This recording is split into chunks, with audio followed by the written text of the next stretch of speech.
begin in about a minute.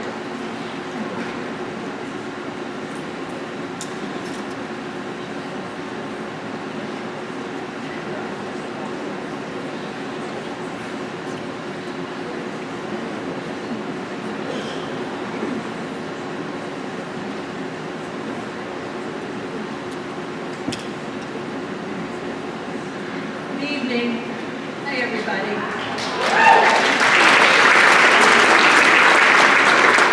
behalf of the Scituate Education Foundation, I'd like to welcome you all to our annual fundraiser, Seaside Stories.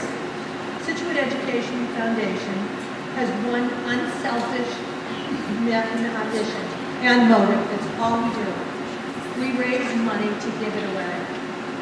Through our annual grant process, we accept applications from all nonprofits in Scituate who strive to offer educational opportunities and programs that benefit Scituate residents.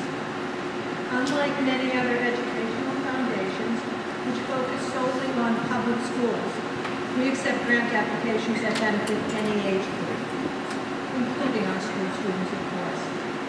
Last year, in addition to Scituate Public School grants, we gave grants to the Senior Center, the South Shore Peer Recovery, and 4 to the Scituate Library. You may have enjoyed some of those. Over the past year, Scituate Education Foundation has given away more than $250,000.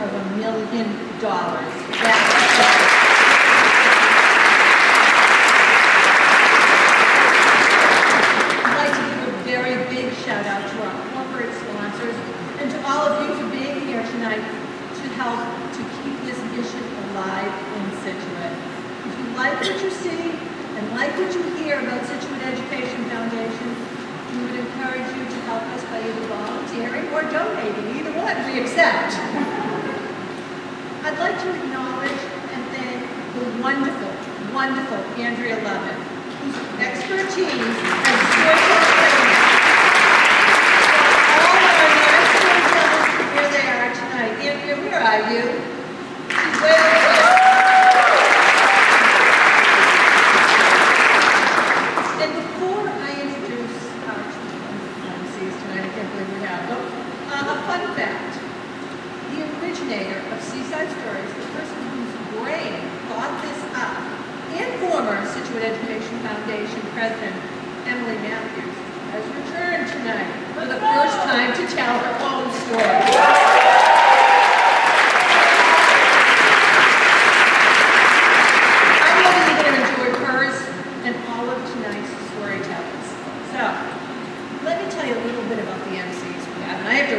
Because their CVs are so extensive, I couldn't even memorize it. First of all, we have playwright, director, producer, Lisa Rafferty. Lisa creates documentary plays which celebrate the strength and resiliency of heroic men and women. Among her plays was Onward, Votes for Women. She did all that, a play about Betty Ford, and Finish Line, a play about the 2013 Boston Marathon. In addition is her comedy, The Monologues, 1, 2, and 3, which have appeared in 26 states and countries, and is coming up is Monologue, the musical, first seen in New York City last May of 2023, and will be coming to Boston next week on May 8th and 9th at Club Cafe. All of this is to support home-based program for military families. And tickets are still available. And you can enjoy a great show and support a great cause just like you're doing tonight for us. Also, she is the recipient of Mass General Hospital's The 100 Award for writing a comedy about breast cancer titled Pink Ribbon Overdose. Her essays have appeared in the Boston Globe and the New York Times. Lisa is the producing director of the prestigious Elliott Norton Awards and loves teaching theater at Bridgewater State University. In addition to Lisa, we also have Mark Fenton. Mark is a public health, planning, and transportation consultant. He's an adjunct professor, associate professor at Tufts University. He is an active transportation advocate and former host of America's Walking on PBS. He's on Blue Zone's Built Environment team and has worked extensively with the Centers for Disease Control as a pedestrian, bicycle, and transit policy and design expert with communities nationwide. He studied engineering and biomechanics at MIT and the U.S. Olympic Training Center. He was manager of the Human Performance Laboratory at Reebok and has published articles and books related to physical activity promotion, community intervention, public policy, urban planning, and design. And like any respectable MIT grad, he is a Star Wars nerd. So you are in for a good time tonight. So without further ado, I would like to introduce our two MCs. Thank you so much for your attention.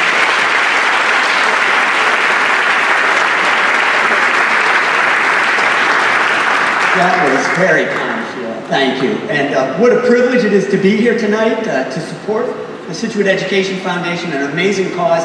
And we're really excited to hear these stories. You're going to be blown away by the quality of the storytelling tonight. Really fantastic. And how cool that it fell on May the 4th, a national holiday as far as I'm concerned, right? May the Force be with all of you. May the 4th be with you all. Lisa, yes. Guess who my favorite Star Wars character is. Okay. Wait, I'm doing a question. Okay, I'm standing by. Something's happening. Not sure what. Help me, Obi-Wan! You're my only hope! Is it the Wookiee? Wait, the Wookiee only growls. It's Princess Leia! Princess with the hair! Just kidding, didn't want to spoil the fun. I'm a huge fan, let me tell you. Right. And I'm ready for the night. Great. May the 4th be with you all here. Thankfully, the storytellers are much better at storytelling than we are at comedy. As a result, I will be introducing our first storyteller tonight, Kevin Sullivan, who is a friend. In fact, his daughter and mine went to high school here together, and we first met when we went on an Appalachian Service Project trip together as chaperones. Please, a warm Seaside storytelling welcome for Kevin Sullivan.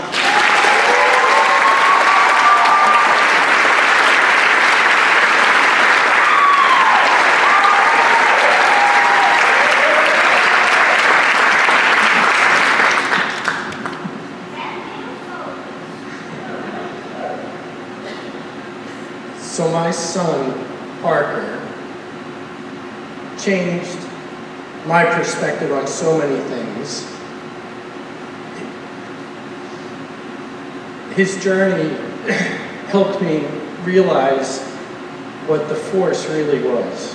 So I want to go all the way back to May 25th, 1977. Star Wars: A New Hope opens nationwide, including Scituate Harbor. I was 10 years old. I was a summer kid. I think I still am in some ways. And my mom, as she would do every year, was about to pack 5 kids into the Buick Century station wagon and start heading north up 95 to come back to Scituate. There was a great quote from Han Solo in A New Hope. He said to Luke Skywalker, "A magical force that brings together good and evil, nonsense. It's all simple tricks, magic, it's nonsense." It wasn't to me. So we make our way up 95, and it was so exciting with 5 kids in the car. I'm sure it was less exciting for my mom, but it was so amazing. And we hit all these great landmarks that told us we were getting closer and closer. And we would finally get to the split in Braintree, and we would come around the bend in the bright orange and white stripes of the roof of Grossman's Lumberyard. And we would come down 3, and we would always get off at Derby Street and wind through Hingham down Main Street, and we'd turn onto 3A, and we would pass Winter Garden Skating Rink and JJ's, and we would get through Cohasset, and the Golden Rooster sign was there. It said turn left, like we're coming right into North Scituate, in the Village Sub Shop, Town Pizza, and we continue down Gannett Road and we cross over the marsh, You cross Hatherley Country Club and the road bends as you start to get to the traffic light at Hatherley. And the trees, they created this incredible awning, this like green, lush awning that was a tunnel. At the end of it was a bright light, which was the beach. We were here. We're here. I couldn't have been more excited. I'm going to see my friends, my summer friends, Sam and Matt and Tommy and Scott. We're going to have a blast. I'm going to sleep in my bedroom where I just fall asleep listening to waves every night. I wake up to the smell of the ocean.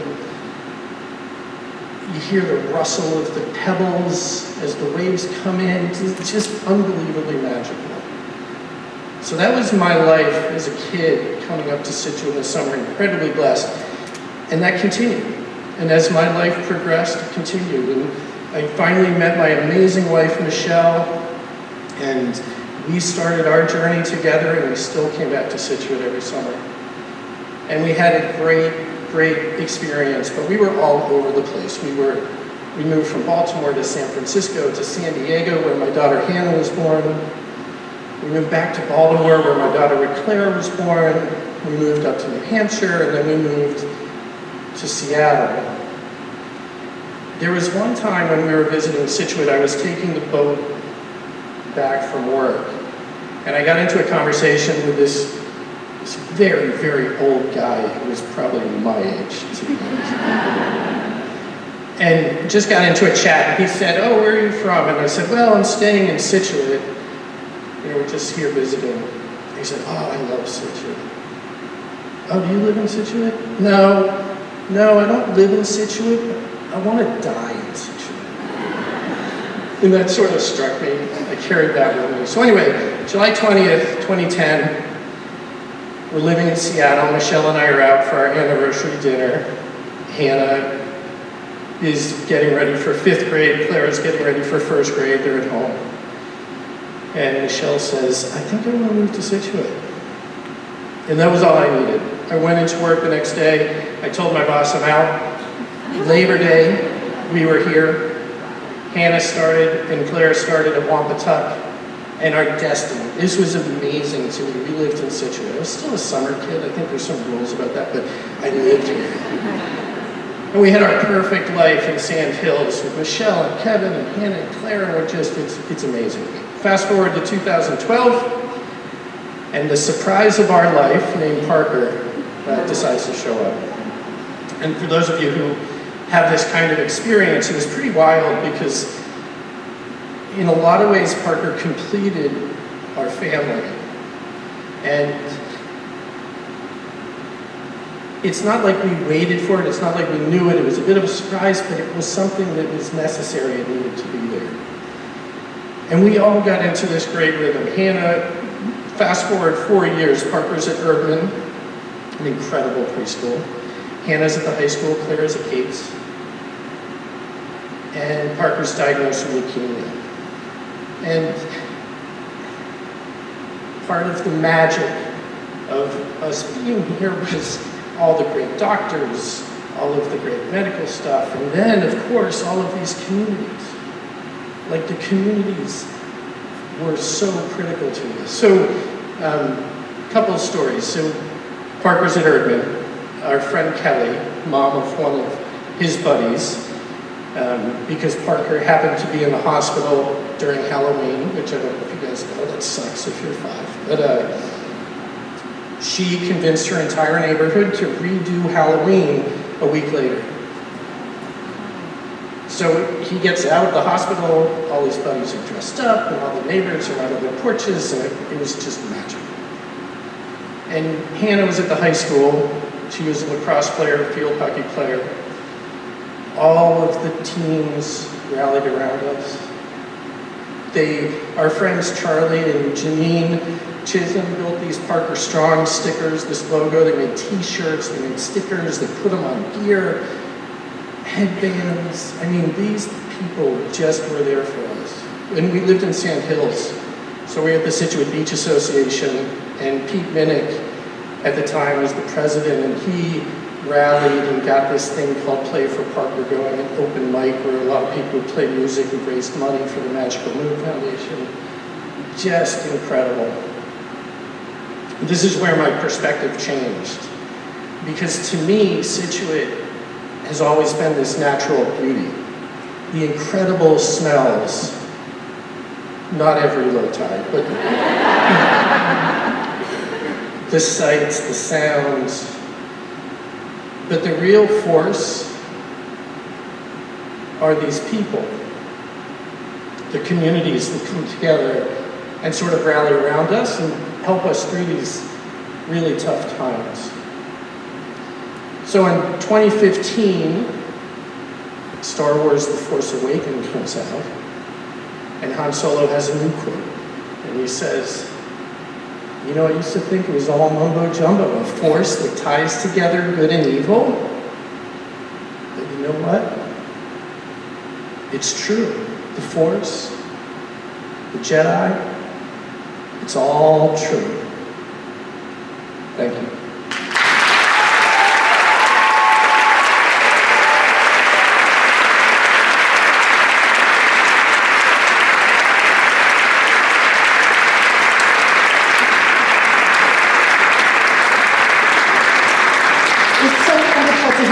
The Scituate touchstones and the Scituate community, and gotta love the Han Solo quotes that wrapped it all together.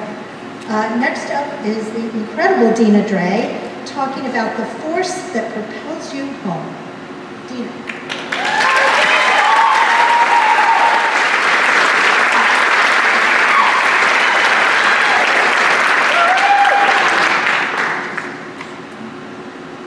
There's just something so special about the place that you grow up and the people that you grow up with. I had the privilege of growing up in the greatest neighborhood in all of Scituate, Sand Hills. I'm not even privileged. My maternal grandparents immigrated from Cape Verde with their 7 children, including their youngest, my mother, when she was just 4 years old.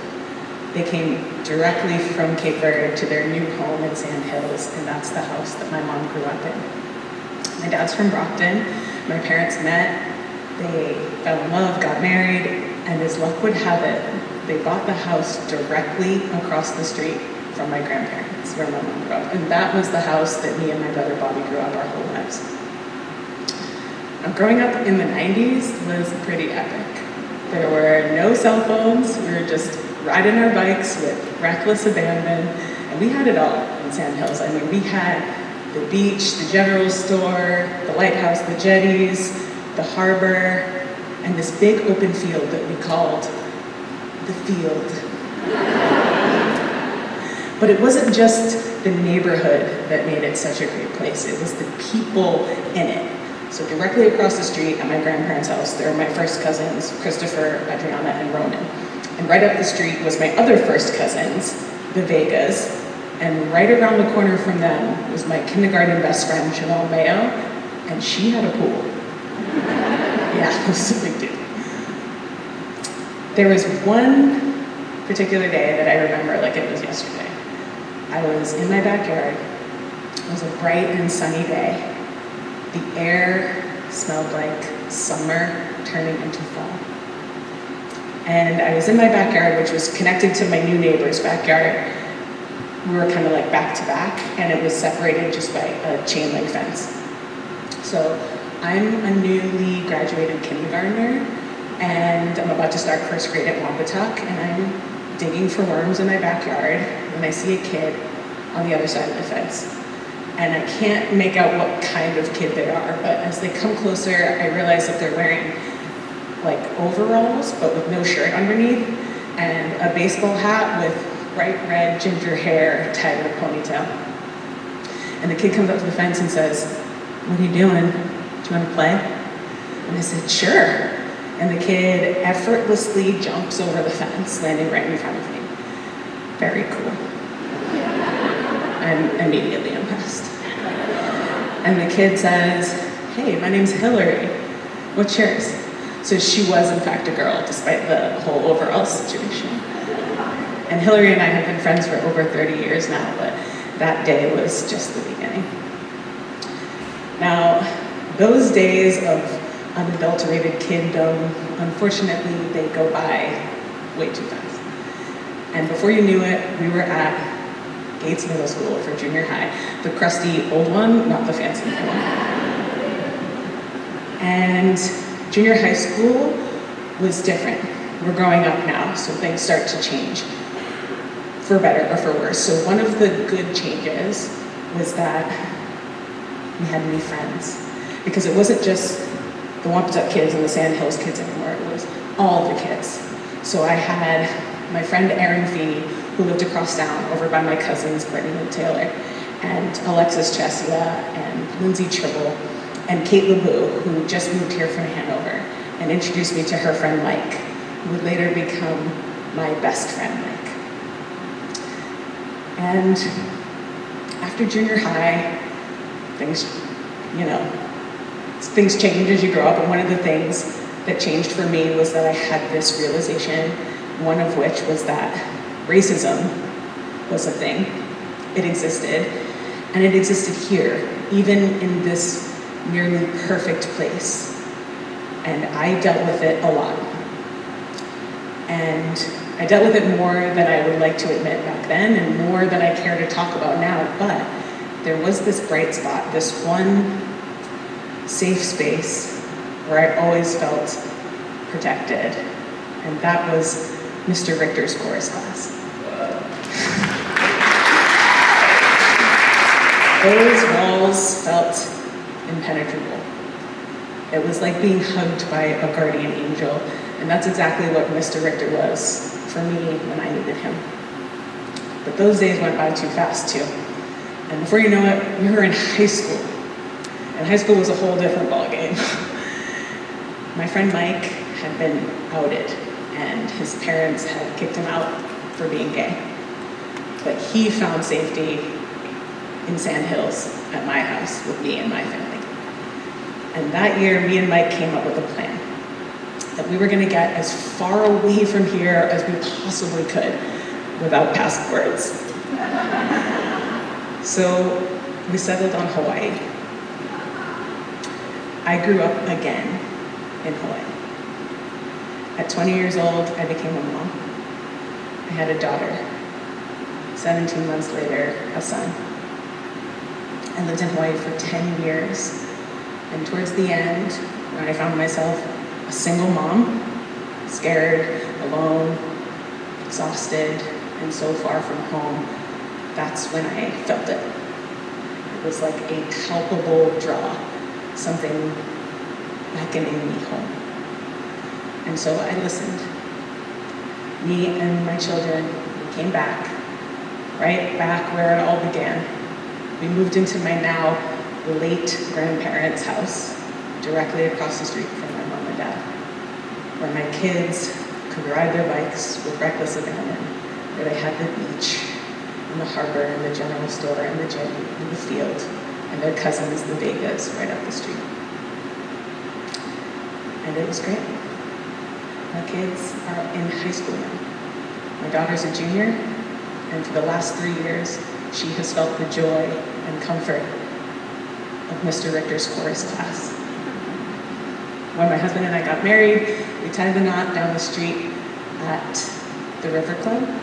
Hillary and Brittany were bridesmaids, and of course the kids' favorite, Auntie Mike, was there. And Alexis's mom was actually our florist.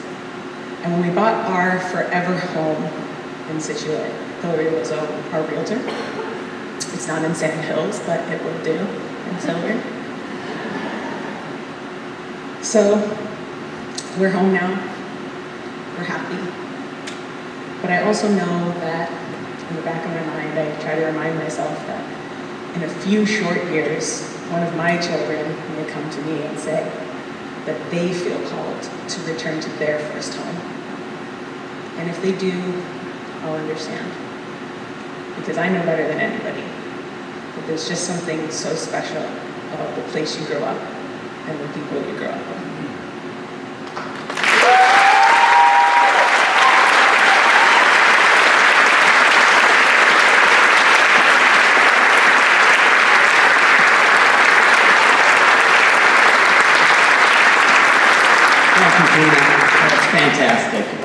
how fortunate are you and your family, but all of us in Scituate, that the force brought you back here. Thanks so much for that. I'd now like to introduce our next storyteller, Greg Bukuras, who's going to talk about the force that led him to pursue a lifelong dream and some of the lessons that he learned along the way. Let's give a really hearty welcome to Greg Bukuras.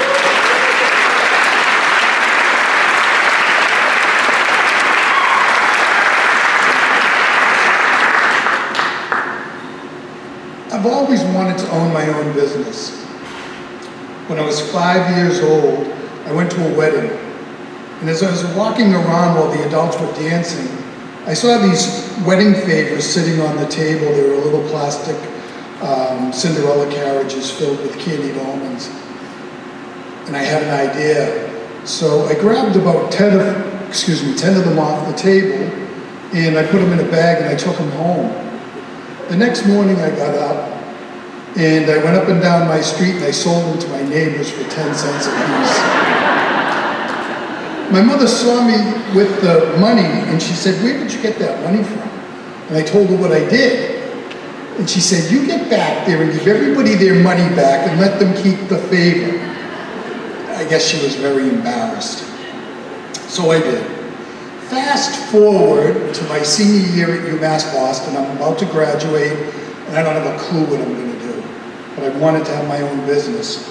In the Sunday Globe Business Opportunity section, there was an ad for Brigham's Ice Cream having franchises, and they were going to finance them. So 3 weeks later, after a couple of interviews, I am now the youngest owner of Brigham's franchise in their history. After a month of training, I'm at the store and I'm loving it. I'm teamed up with a corporation that I liked, and they're teaching me about business, and I'm learning about food safety and inventory control. And it was great. It was one of the best times of my life. One of the things that happens in almost every restaurant or establishment that sells coffee or whatever, are you have regulars. And a lot of times, the regulars are known by what they order. At Brigham's, we had the Tuna Man. And the Tuna Man was an older gentleman. He was a retired engineer who actually worked on the Panama Canal, and he looked like an older version of Howard Hughes in his later years. And he used to come up to the counter, and he was almost nonverbal. And he would come up and he'd go, And we knew that that meant he wanted his plate with a bed of lettuce, a single slice of tomato, 2 scoops of tuna salad, and then a large coffee milkshake float on the side with 2 medium scoops of coffee ice cream in the float. Every day, 7 days a week, twice a day, 12 o'clock, 5 o'clock. And we probably said 2 or 3 sentences the whole time, the year I was there. Funny things happen when you own a business, such as we had new Sunday goblets come in. So I get in there on Sunday morning and I open up the Sunday goblets and I put them in the dishwasher rack and put them in the dishwasher, and they come out, and I walk up front. And when I got up front with the rack of goblets, there were 2 older women. They looked like sisters, but they weren't together. White hair, Sunday coat, nice looking. They came up, and the first one said, "I want a hot fudge sundae with vanilla ice cream." So I made her a hot fudge sundae, I gave it to her, and she went and sat in a booth across from the counter facing this way. The woman right behind her said, "I want a hot fudge sundae too with vanilla ice cream." So I made her a hot fudge sundae, gave it to her, and she sat in the back of the booth facing this way, so it was a mirror image of the 2 women. So I'm behind the counter cleaning it up like Jackie Gleason used to do in the bar, and, polishing the stainless steel. And all of a sudden I heard, and I look up, and one of the women is like, the scream. And she had her hands up, and there was ice cream running down the front of her dress. And I'm looking at her, and as I'm looking at her, I heard, in the mirror image, the woman's like this, and there's ice cream running down the front of her dress. And I go running over with my rag, and I clean them up, and I said, "You want another one?" And They both did, so I used my old goblet and whatever. It turned out that the vendor that sold the Sunday goblets to Brigham's forgot to temper the glass. So between the dishwasher and the hot cold ice cream, we had our issues. The only thing that I wasn't happy about was that I was on a weekly stipend, and that's how I lived. And we were supposed to be getting a monthly bonus, a monthly owner's bonus. And I was never getting mine. You needed to hit a mathematical formula, and I just wasn't hitting it. One day when I was calling my figures into the office, I was friendly with the girl that I was talking to. And I said, Mary, I don't get it. I'm busting my rear end. I'm in here 7 days a week, and I'm never hitting these numbers, and I'm not getting my bonus. And she said, Greg, I'm going to tell you something, but then I'll deny saying this. And I said, what's that? And she said, you're never going to get your bonus. You'll never hit that number. And I said, why? And she said, you're in a group of 20 stores, and they average everybody's numbers together, such as your rent and your electric and whatever. And she said that comes to an average number, and you have to get lower than that, and you never will, because your rent is by far higher than anybody else's. Your electric bill is the same thing, so you can't. So I was stunned. I was really angry. I was devastated. I thought we were a team. I thought we were working together. I'm 21 years old, and I'm full of vim and vinegar, and I'm killing it for them. And they're screwing me. So the next day I called my district manager, Bernie, and I said, hey, Bernie, and I couldn't throw Mary under the bus. I said, you know what, I can't stand this ice cream deal, and I got to get out of here. And he goes, Greg, you got a contract. And I said, Bernie, listen, my heart's not in it, I'm not doing a good job. I want to get out of here. And he said, Greg, you got 3 years to go, you can't. So I said, all right. So the next day on my way to work, I usually opened at 11 in the morning. I decided to start opening at 7 and serving breakfast. And I wasn't supposed to do that.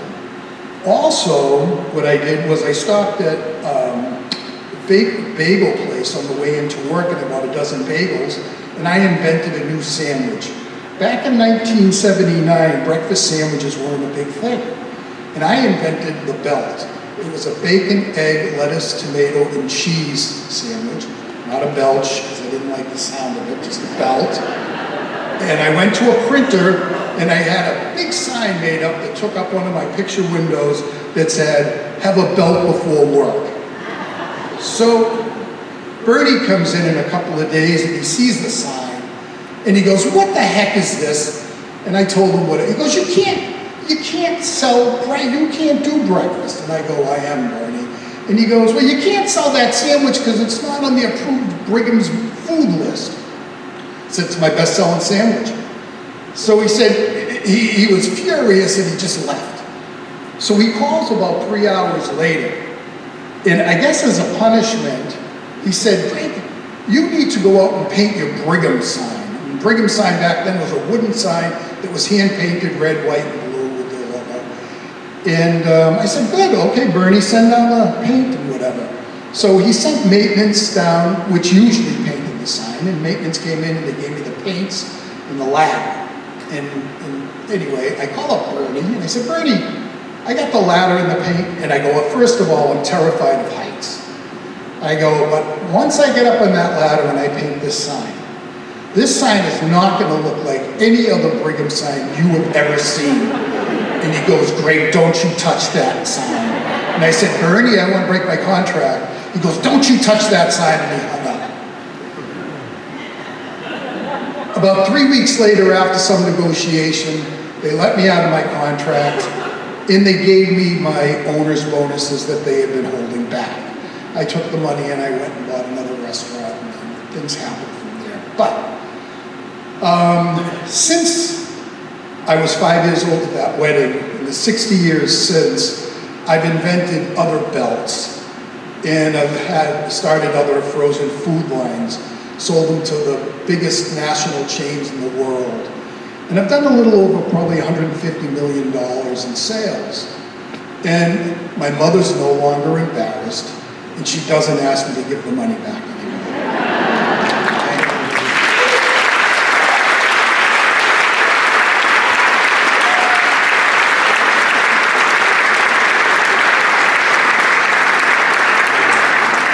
That is a terrific lesson in the power of persistence. Plus, I don't think I'll ever forget the belt sandwich. That is brilliant. Next up is Stacey Caplinger. She's going to talk about the forces of surrender, which led her to the storytelling stage. Stacey.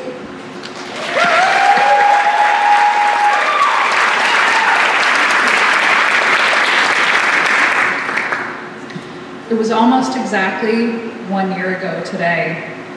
I was driving in my car on an errand, and all of a sudden, it was as if a video play-by-play dropped down into my head from the sky above. I was in this video of sorts. I was on a stage in front of hundreds, maybe thousands of people. The details were specific. I was wearing a long, flowing, flowery dress. My hair was done to perfection. I had a teeny white microphone wrapped around my face, and the stage behind me was lit up red. Holy shit, I was giving a TED Talk. The audience was captivated by what I had to say. I was talking about pain, loss, suffering, and having to heal myself from my family's recent season in hell. I was telling my story. This visual was so real and so detailed. I remember exactly how it made me feel. I felt purposeful and powerful and so very right up on that stage. I felt giddy with a sense of hope for a prosperous and abundant future. And all of my deeply painful problems seemed really small and insignificant. And right after I had all of those super positive and uplifting thoughts, I then felt like I was gonna vomit. Because I don't consider myself a writer. In fact, I once had a college professor tell me that I was the good kind of bad writer. And the first story I wrote for tonight, my best friend told me wasn't actually a story. I'm deathly afraid of public speaking, and I hate the sound of my voice. And then I thought, how could this be true? Then I cried. But I cried because the way in which this visual moved me through all of those thoughts and emotions within a matter of mere seconds was a lot to take in. And I knew in my heart of hearts that it was true. Had no idea how, but I just knew. I did my errand, drove on to my next destination, and on my way there I called a friend. And this friend of mine, among many other wonderful things, is a Reiki master teacher and a medium. I said to her, something wild just happened to me, and you might think I'm crazy. And she just chuckled and said, try me. So I told her what had happened and exactly how it made me feel. She paused for a moment to take it all in, and then she said, hot damn, you just had a vision. I was so confused, but also really excited that I had just had this vision, that I immediately drove to my best friend's house to tell her what had just happened. And I told her, and then she asked me, well, what were you doing like right before you had this vision? And I said, well, I had just gotten home from work and I was feeling really weighed down with some heavy thoughts. So I took my shoes off and I went and walked around in the yard, I had learned from experience that being in physical contact with the ground was very helpful to me during times of high stress. And in fact, sometimes during my family's season in hell, the pain was so big that it felt like the ground was the only thing that could hold me. As I'm walking around in the yard, I'm having some really big thoughts about the future, what the future might look like, because the season in hell had basically derailed the life of my family and that of my child for the previous 5 years. So the future was quite uncertain. I imagined the ground sort of drinking up and dissolving that uncertainty for me. And I did that for about 5 minutes until I felt a sense of calm wash over me. And that's when I got into my car to do my errand. And in my car, I was having some more big thoughts. Thoughts about what it meant to be a parent. And in particular, the parent of a child with seemingly insurmountable challenges. The tug of hoping for a bright, wonderful future, while simultaneously having to let go of any and all expectations of what the future might look like. Both the deep pain and profound beauty of that thought really struck me. And that is exactly when the vision struck me. So sometimes when we let go of or surrender our big, unanswerable questions to the universe or to the ground even, we might just get the most unexpected answers in the most unexpected ways. Thanks for coming to my TED Talk.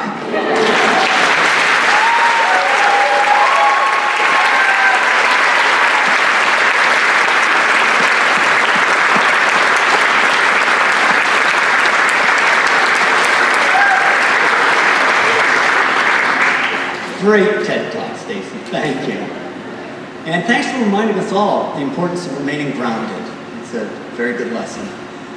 Our last storyteller for the first half is a neighbor of mine, David Boyle. And David, I see him around walking his dog, and we frequently chat in the neighborhood, yet I had no idea, absolutely no idea about the story that he's about to tell you. So please, a warm Seaside stage welcome for David Boyle.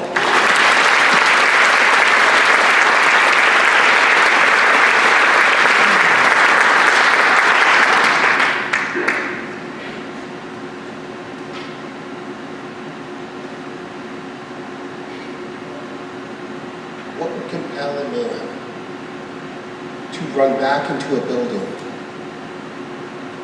that was just hit by a 767 aircraft. Instinct, intuition, or some unexplainable force.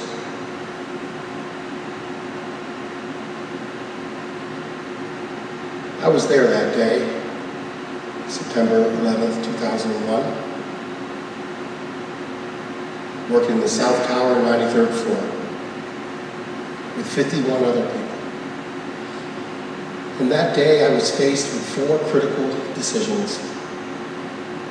That force, that instinctual force, enabled me to make 4 completely contrarian decisions. 50 other colleagues of mine were faced with those same 4 critical decisions. If you made the right decision, you'd move on to the next one. If you didn't, you die. Move on to the next one. If you didn't, you die. We started the day with 51 people. At the end of the day, there was only 3 of us. And on behalf of the 2,753 people that died that day, this is my story. Decision 1. So there I was on the 93rd floor, 1,000 feet up. That's 3 football fields. Working just before 9. Didn't feel anything. Didn't notice anything. Didn't hear anything. But I felt compelled to get up, turn around, and look out the window. Okay. So I did. Didn't see much. Beautiful blue sky. The most beautiful day you've ever seen. Crystal blue, no clouds, 75 degrees, 0 humidity. The most beautiful day ever. That's what I saw, blue sky. But then I noticed, wait, way down, no cars in the street. That's strange, should be packed. And people were running back and forth, hundreds of people back and forth across the street. Actually, most of them were running in one direction, away from my building. And then there's paper in the air. Why is there paper in the air? These windows do not open up. There's no way there should be paper 1,000 feet in the air. A bomb went off. That's it. A bomb went off. A bomb went off in your building. A terrorist attack.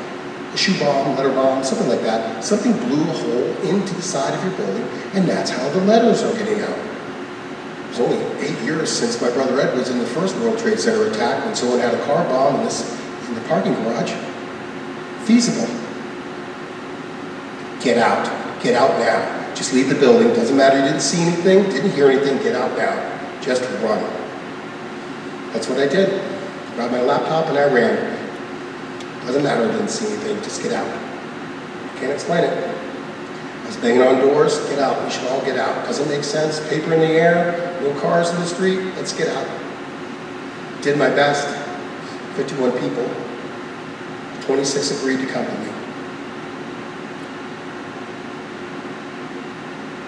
The remaining 24 were trapped outside the impact zone. I can't imagine what it was like the last hour of their life.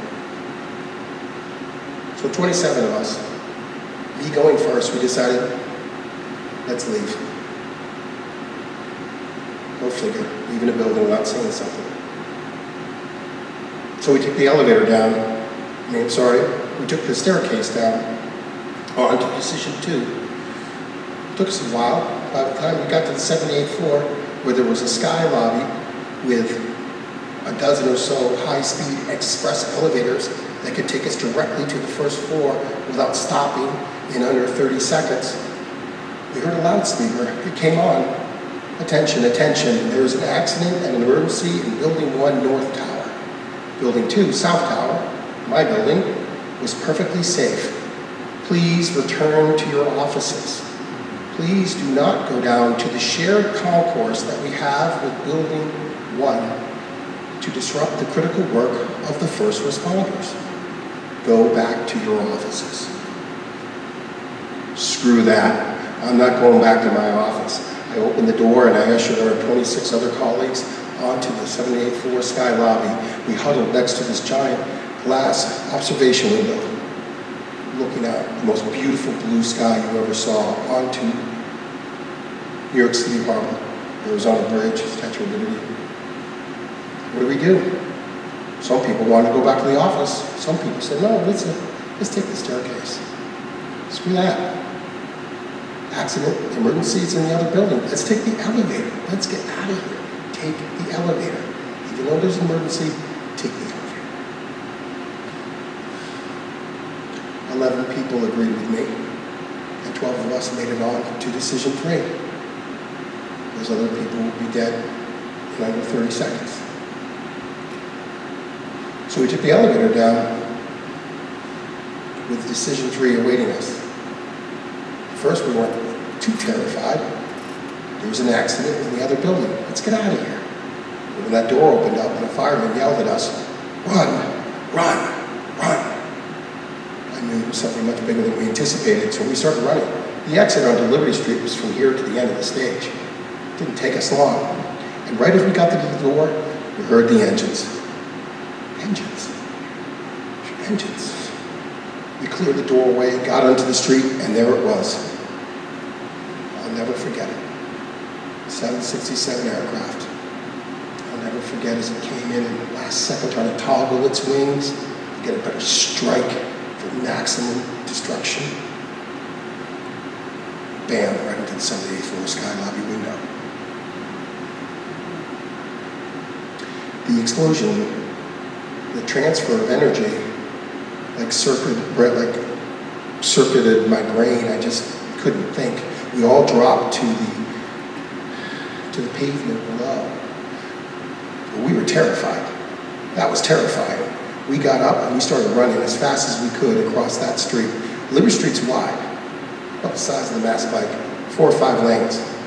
And as we made ourselves about 1/3 across, I looked up. My old college football instincts kicked in. We weren't going to make it across that street. That debris coming down, that firebomb was coming down. I decided to cut against the grain, just like a running back would do if he couldn't get the edge. So I turned around. Football, low man's win. I got low. I wasn't playing favorites. I came across Carlos Tellatore, and I came across Mike Blacken. Center mass, center chest, drive, push them back. I drove them back into the building. They tried to stop me, but they couldn't. I was too strong. I knew what was going to happen. I had that on my side. We covered ourselves just as the debris, the fireball, hit the ground and killed our friends. And many onlookers, passerbys, gawkers. It was like a wave.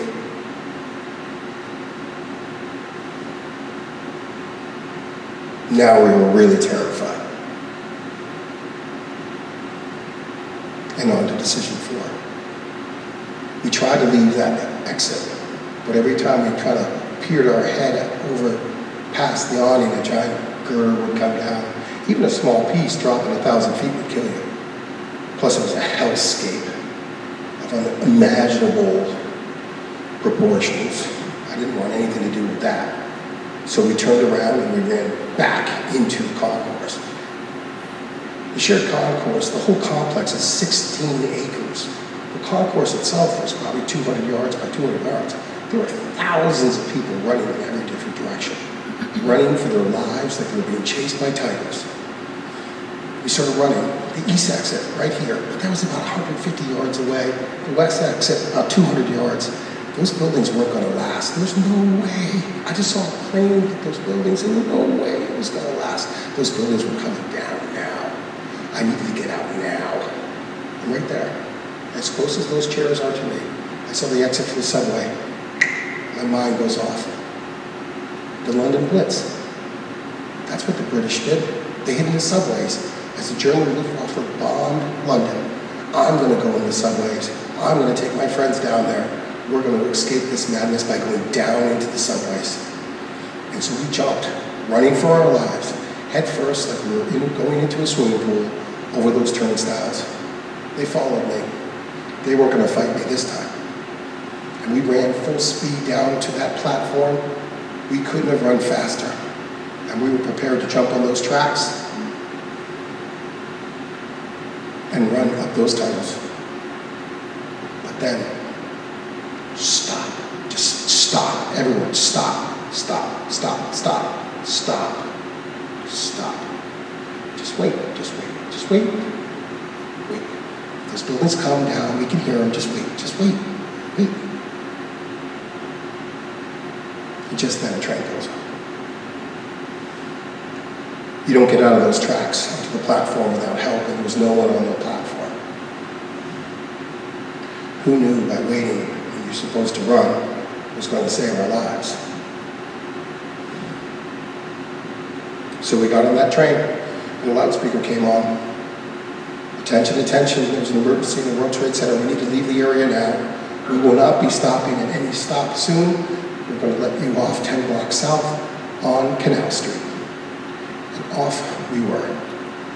I'll never forget when those doors opened up on Canal Street. I started bounding up the staircase, 1, 2 steps, 3 steps at a time.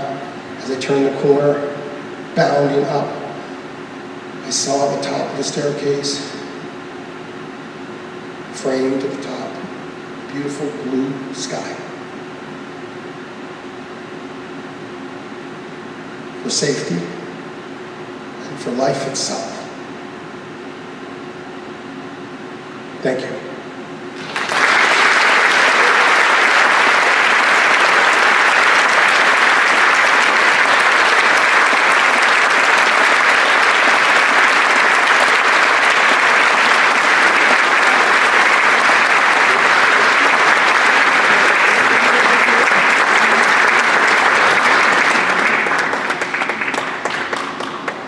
Thank you, David, for that beautiful story.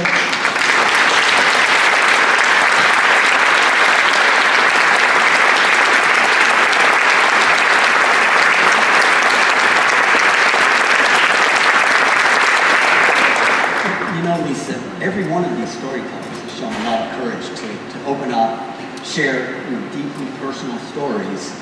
And I think it's really wonderful. And because they're doing that not just to friends and family, but a room full of people they don't know necessarily. It takes a special kind of strength, really, to do this, for every one of them. It does. It's really amazing to be a tiny part of this, to be able to witness these stories over the past couple of days. But what we're going to do now is take a short 10-minute intermission. Yeah, you know what? I have a special kind of strength, Lisa. Really?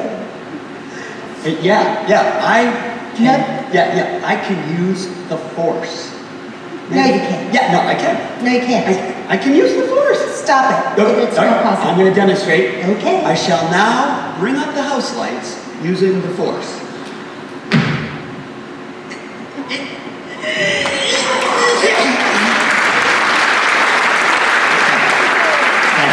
10 minutes. Enjoy intermission. 10 minutes.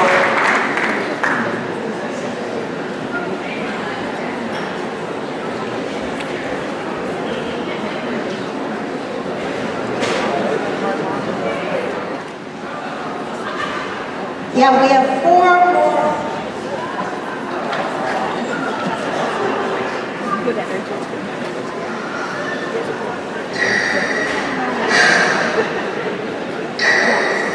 What now?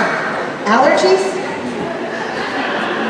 Guess who my second favorite Star Wars character is? I will now, because we will be lowering the lights for the second act, I will now use the dark side of the Force.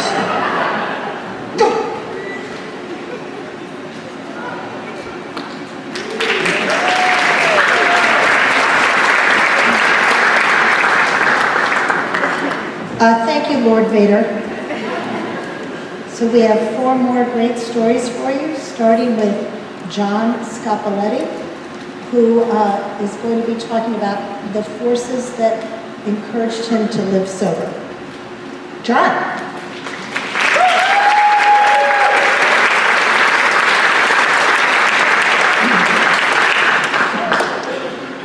I've been sober for 16,604 days.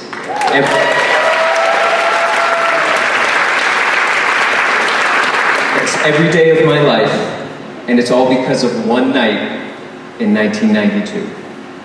It was the summer between middle school and high school, and I was at that perfect transitional age. I was old enough where I could do my own thing, but I was young enough to only have a few responsibilities. I worked a couple jobs on the weekends. I babysat my brother and sister during the week, but other than that, it was all Dungeons and Dragons all the time. My buddies John, Tim, Justin, and I would create these epic campaigns, flipping through monstrous compendiums and Dungeon Master's guides. And while I can't remember a single detail about any of those adventures, man, do I remember the breaks. I remember the weird burn of Mountain Dew in the back of my throat. I remember the chewy, ooey gooiness of Chips Ahoy's soft-baked cookies. And I remember the faint smell of cat dander in the air. Even more than that, I remember the talks we would have. We'd argue about whether or not death metal requires any actual musical talent. It does. We would debate whether Iron Maiden or Judas Priest was more important to the history of heavy metal. And we tried to figure out if Les Claypool or Geddy Lee was the better bass player. And whether we were talking these talks or we were rolling our 20-sided dice, what we were really doing was creating a space where we could just be ourselves. We didn't have to worry about the kids who hassled us at school, the families who hassled us at home, or that vague threat of growing up. Really, we found a way to keep the outside world outside. Until I got the phone call that nearly threatened everything. It was a Wednesday night, and I was down in my basement, probably listening to Obituary or Deicide, when my mom yells down from the kitchen, "John, Justin's on the phone." Justin was the best dungeon master in our group, and he had an older brother who looked like Cliff Burton from Metallica. For all of you Stranger Things fans, Justin was the Eddie of our little Hellfire Club. I was the Dustin. And so I go upstairs and I answer the phone. "Hello, what's up?" "Dude," Justin says, "we are getting wasted on Friday." I freeze. This is the first time any of my friends have ever talked about drinking. "Yeah, man," Justin says, "it's gonna be great. Tim's dad's away, my brother's gonna get us the stuff, and everybody's in. It's gonna be so awesome. Later." And I remember hanging up the phone and feeling different. It was like adulthood was right outside, banging at the door, demanding to be let in. But I didn't want to let it in. I didn't want to drink, and I didn't want to lose my friends, and now suddenly it seemed like I had to do one or the other. And so as I headed downstairs that night, I remember trying to think of ways to get out of it. Maybe I could no-show. Maybe I could go pretend to get sick and then go home early. Maybe I could go pretend to drink and just hope nobody would notice. These were the thoughts that swirled through my head that night and for the next day and a half. Interestingly, at no point did it occur to me just to say to my friends, "Do whatever you want, but I'm not drinking." Nevertheless, Friday night soon arrives and time speeds up. 5 o'clock, Justin calls. "Dude, my brother can't get us the stuff anymore, but it's cool, I know someone else. We're still on." 6 p.m., we show up to Tim's house, we order food, we start planning the details of our campaign. 7, 8, 9 o'clock, we are just immersed in our D&D campaign. There's no knock at the door. There is no random dude showing up with the stuff. 10, 11, 12 o'clock, all go by in a blur. I vaguely remember Tim teaching me the bass line to Summertime Rolls. I remember John playing with Tim's super cute kitten. And I remember Justin glancing furiously and frequently at his watch. And then, at 1:30 in the morning, there it is. Knock, knock, knock. My heart sinks. Justin jumps up. "Finally," he says, heading to the door. And sure enough, when he opens that door, on the other side, staring us down, is adulthood. In the form of Justin's mother with a plate of fresh-baked cookies at 1:30 in the morning. "Ma, what the hell are you doing here?" Justin says. "Oh, you know," she says, stepping right by him, eyes darting over every corner of the room. "I was just in the neighborhood. Figured I'd bring you boys a snack. I know how much you like staying up late, playing your games and stuff." I caught the emphasis. Justin caught the emphasis. We all caught the emphasis. And while Justin starts sputtering this denial to his mother, I just sit back and smile. Somehow, some way, the universe had sent me this way out. Because I didn't drink that night, and I didn't drink that summer. Everyone was terrified their mom was showing up next time. And while there were a lot of reasons for why I didn't drink during high school or college or beyond, I remain profoundly grateful for the force that kept me on the path to 16,604 days of sobriety. One mom, with one plate of cookies at 1:30 in the morning. Thank you.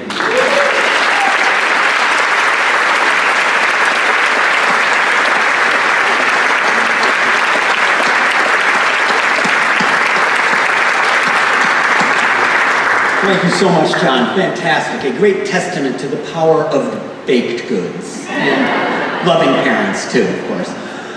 I'd now like to introduce Hazel Butters, who you might deduce is not originally from Scituate, so how about a really warm Scituate Seaside welcome to Hazel Butters.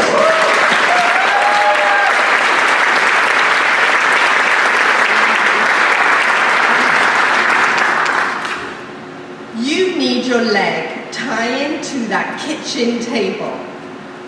That's something that my mother said to me virtually every day of my childhood. I was, and still am, a bit of a wanderer. I grew up in South Wales in the UK, in a small town that was surrounded by countryside and industrial wasteland in the way that a coal mining community is. When I was a kid, everybody's dad was a coal miner. And then, thanks to Margaret Thatcher, everybody's dad was out of a job. I knew I wanted to be somewhere else. When I was about 7, and people would say to me, "What do you want to be when you grow up?" It wasn't what I wanted to be. I didn't want to be an engineer or a dentist. I would look up and I would say, "I want to be American." Fast forward to adulthood, I've managed to untangle myself from my mother's kitchen table lag, and I've moved to London. I set up a consultancy working with tech companies, got several employees, and things are going really well. I book a holiday to go and visit the United States. I'm going to go to Boston to visit a friend, and I'm going to go to New York to see an ex-colleague. First I go to Boston. I have a few spare days, so I'm in Boston Common by myself wandering around. The sky is blue, it's early April, the grass is green, people are out having fun, there are skyscrapers and there's grass and there's boats and it's cute. And I stand there and I think, I could live here. 24 hours later, I'm in Midtown Manhattan in the Smith & Wollensky's. It's 1 o'clock in the afternoon, I've had 2 very large glasses of wine, and I'm meeting with my friend Paul, who I used to work with. And Paul says, "If I knew anybody with your skill set and your team here in America, I've got a contract worth $150,000. Fueled by Pinot Noir and Boston Common, I blurt out, "Did I not tell you we're opening up an office next month in Boston?" 3 weeks later, I'm on an aeroplane. I've got 1 suitcase with me. I've signed a 2-year contract for an office in Harvard Square. I've never been there, but it sounds like it would be nice. I've gone onto this website that nobody outside America has heard of called Craigslist and found an apartment. It says it's in Cambridge. Footnote. As the cab driver is taking me past Mount Auburn Cemetery and Star Market and a Target, he declares, I am not in Cambridge, I am in Watertown. And things are going really well, so it's all great. I knew 1 person in America, my friend Jackie lived in New York, but 6 weeks after I moved here, she got divorced and moved back to Newcastle. But a friend of a friend of a friend knew somebody who lived in Holbrook.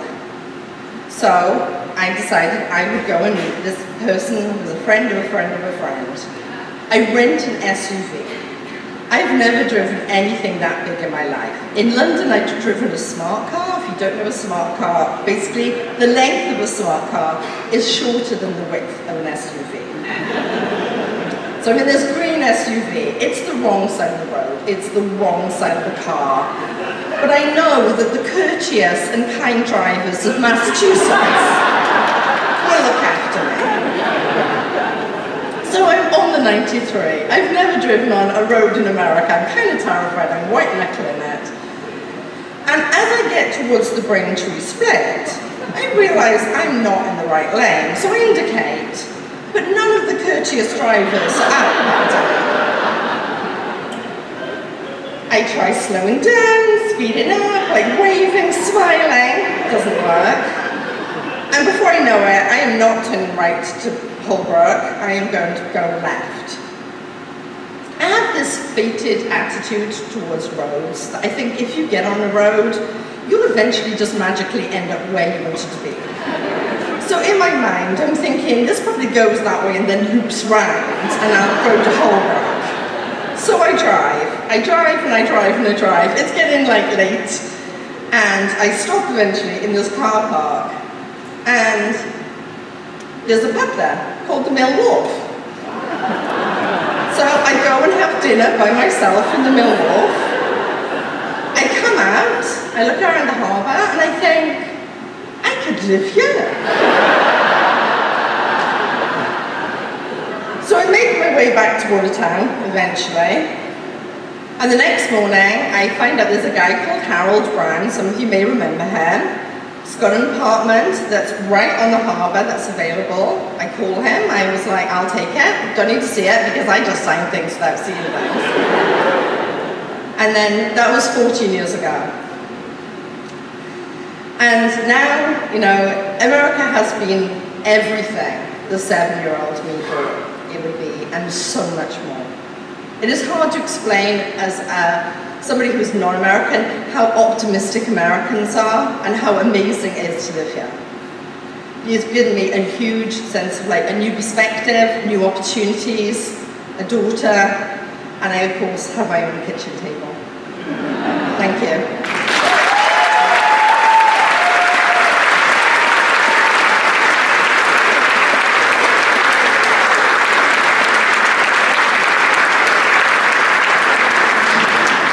So much to love about Hazel's story. Most of all will stay with me forever. The courtesy and kindness of Boston drivers. And the unique combination of Pinot Noir and Craigslist as part of her fate in arriving to Scituate. Now I'd like to introduce my friend, Emily Mathews.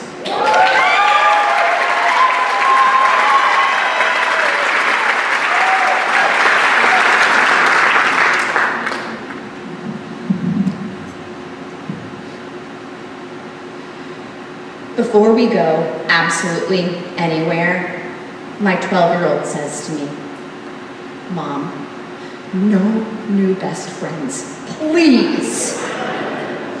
Translation, he doesn't want me striking up any conversations with strangers. But I love to talk to people.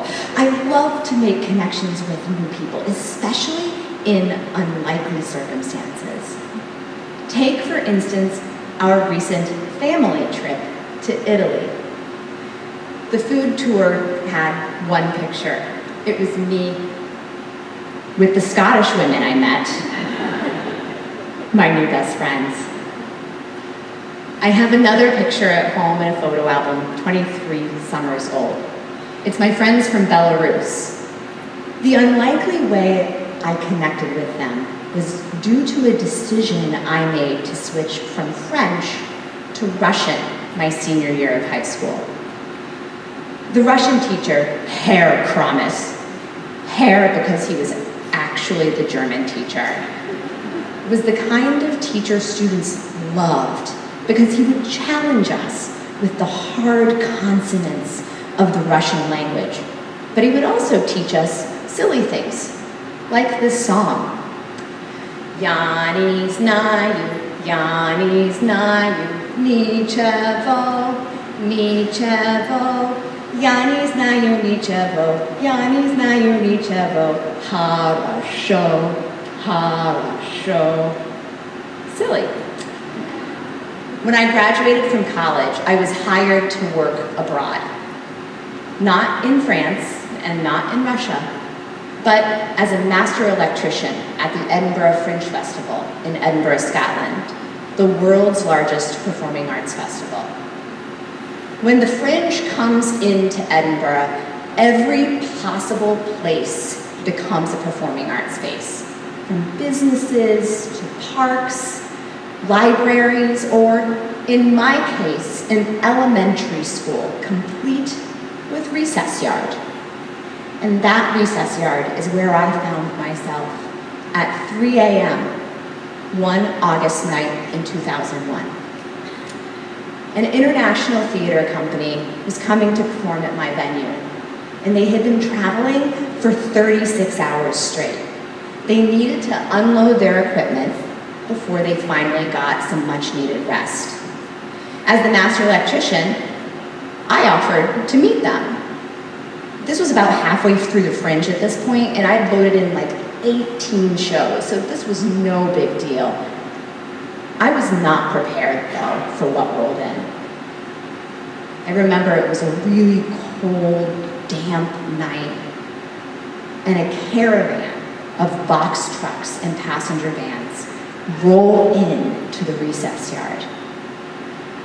Out of the vehicles step about 24 people who look exactly like what people who have been traveling for 36 hours should look like.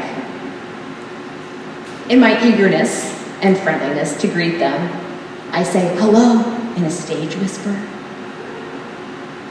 and they don't say anything back. They must be so tired. One of the men from the trucks approaches me, and I quickly realize that I cannot pinpoint the language he's speaking. So instead, we switch to communicating with hand gestures, and it seems to be enough to get the job done for the night. So I walk over to the elementary school, I open up the doors, and they start to load in their equipment. Almost immediately, I can hear the tensions rising. Not because I understand them, but because I can hear it in their voices. I can hear the anger, and I can hear the frustration, and I can hear it. The hard consonants of the Russian language. In that moment, Hair Promise's song comes flooding back to me. And I decide, I'm going to sing this song, and I'm going to try to connect. Or, if nothing else, I can lighten the mood. So in my very best high school Russian, I sing out loudly and proudly that I will now translate into English for you. I know nothing, nothing at all, nothing at all. I know nothing at all, I know nothing at all. Oh, well,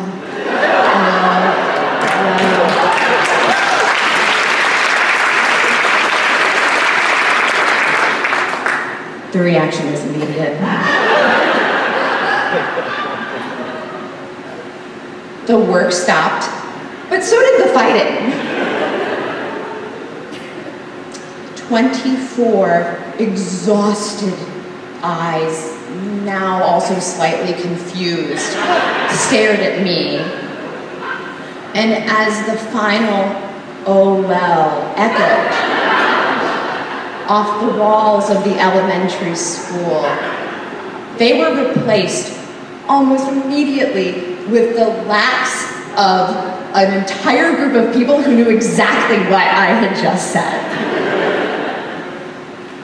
And after that moment, they came up to me, they were hugging me and giving me back slaps and handshakes and smiles, and when I had a moment, I stepped back and I saw 24 new best friends.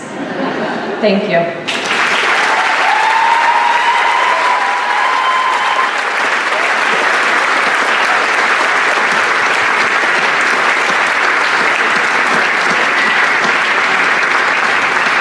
Great story. Apparently a little self-deprecation works in any language, doesn't it? Fantastic. Our last speaker, storyteller, is anything but the least. This is Amy Sousa, who actually grew up in my neighborhood and is going to tell a delightful story that I think is going to feel awfully familiar to a lot of Scituate residents. Let's give it up for Amy Sousa.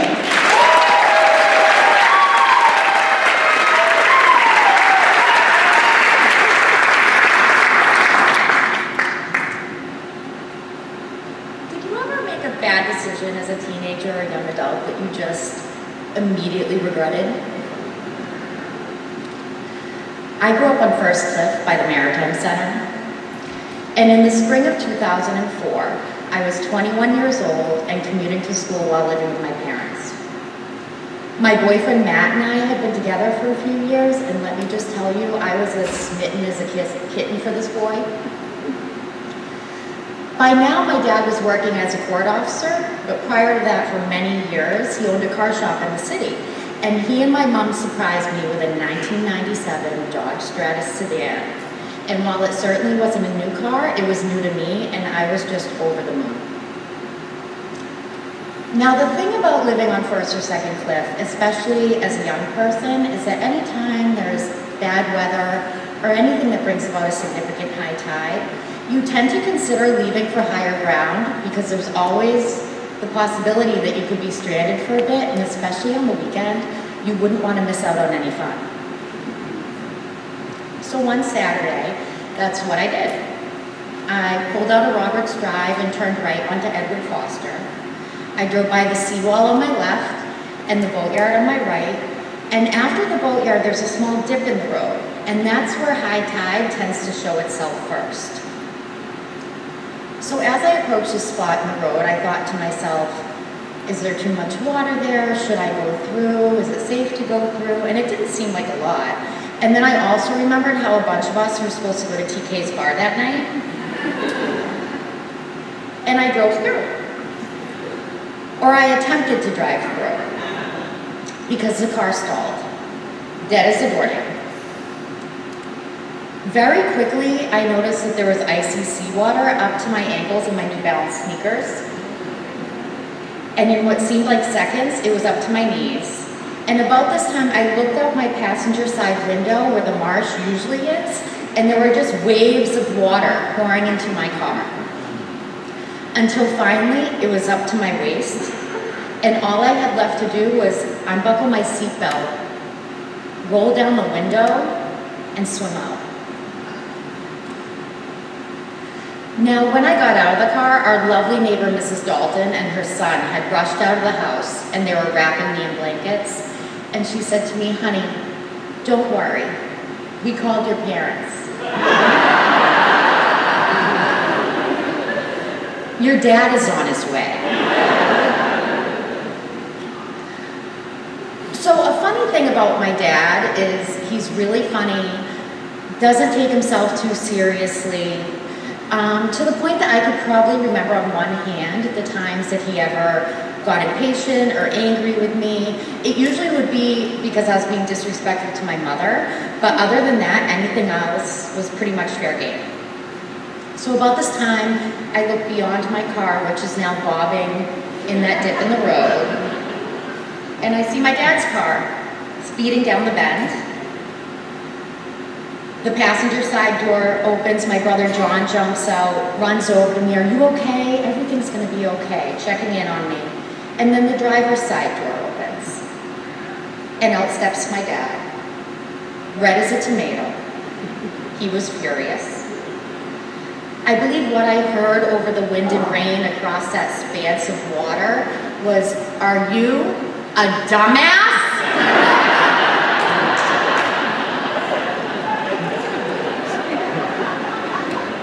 He wasn't wrong, I was. Now, another fun fact about my dad is he's very physically strong, to the point that combined with his adrenaline from his rage, I can only assume, led him to actually physically push the car out of that dip in the road and onto higher ground. He was so defeated. I really haven't seen my dad defeated that many times. He said, the car's done. Once salt water hits a car, it's done. And we had the car towed to my parents' driveway. I felt so badly that I had ruined this wonderful gift, that we got home, and I'm pretty sure my dad pretty much took to bed, filled with disappointment. And about that time, I called Matt. My dad's so mad at me. I ruined the car. Matt proceeded to get in his truck, drive over to my parents' house, empty the car down to bare bones, wash and clean and dry it, line up all the seats to dry, and a few days later, when everything was good to go, he put the car back together. And that car lived another day. In fact, it lived about 9 months, and then everything went to shit. The brakes, the electrical, the radio, the steering. My dad was right. Once salt water hits the car, it's done for. But Matt had bought me some time. About 4 years after that, my dad walked me down the aisle at good old St. Mary's. He handed me off to his buddy Matt, shook his hand, looked him in the eye and said, "No returns. No exchanges."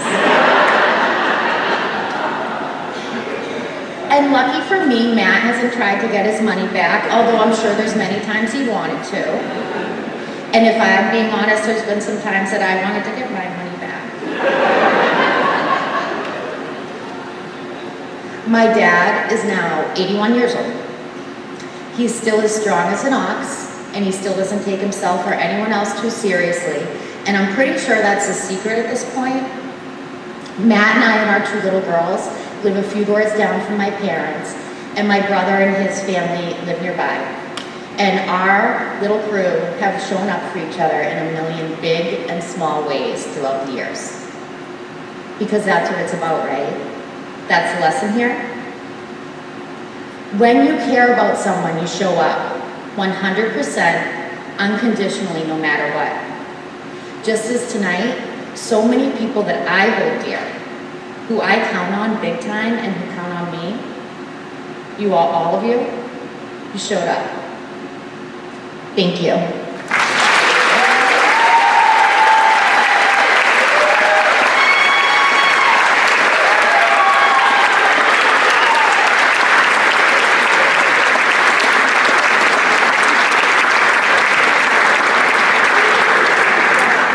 It's such a great Scituate story about a wonderful Scituate family.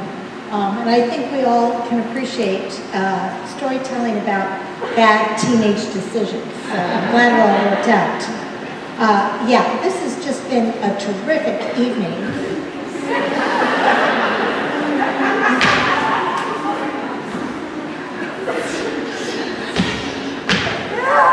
That's pretty cool. May the force be with you.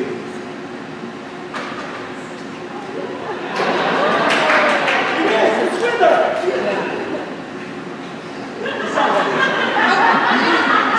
I can't think the cool sound. I will teach you. What a treat it has been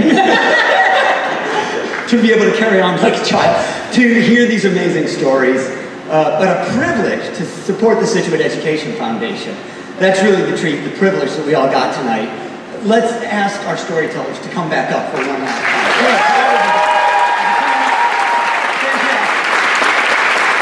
I don't know how much we appreciate their openness with you.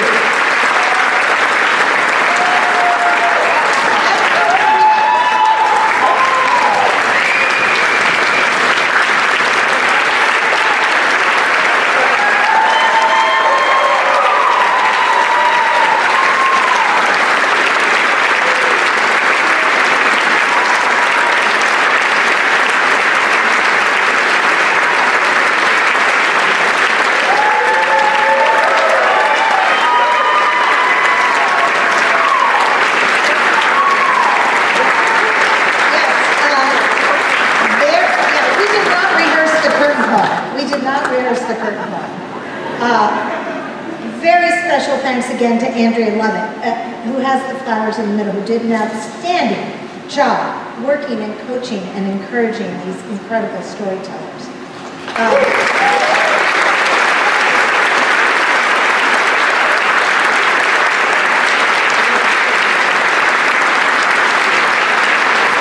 Also, thank you to the Performing Arts Center tech team led by Josh Heath, and including Jacob, Maddie, and Ike, who did a tremendous job for us.